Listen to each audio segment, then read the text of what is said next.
Access setting and privacy চাপ দিবেন। চাপ দেওয়ার পরে চাপ দেওয়ার পরে এরকম অপশন আসবে, আপনি চাপ দিবেন কই, সরি, চাপ দিবেন অ্যাকাউন্টে চাপ দিবেন। চাপ দিলাম। চাপ দেওয়ার পরে এই যে একটা লেখা আসবে দেখেন, অ্যাকাউন্টে চাপ দেওয়ার পরে switch to business account, okay, switch to business account এরকম লেখা আসবে, এখানে চাপ দিবেন, ক্লিক করবেন। ক্লিক করার পরে কিছু পারমিশন চাইবে, এগুলো সবগুলো পারমিশন দিয়ে দিবেন। হ্যাঁ, সবগুলো নেক্সটে চাপ দিয়ে দিবেন, এই যে নেক্সট লেখা আসবে, এরকম লেখা আসবে, এখানে চাপ দিয়ে দিবেন, ওকে।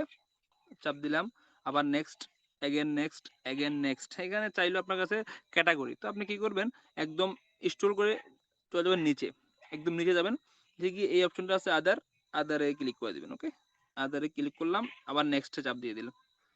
হ্যাঁ, তো আপনি এখানে ইমেল চাচ্ছে, আপনি এই ইমেল দেওয়ার দরকার নেই, যদি কারো থাকে ইমেল দিয়ে দিলেন, সমস্যা নেই, না দিলেও সমস্যা নেই। তো আমি কোথায় চাপ দিব, আমি দিব না, আমার ইমেলটা আমি স্কিপ করে দেবো।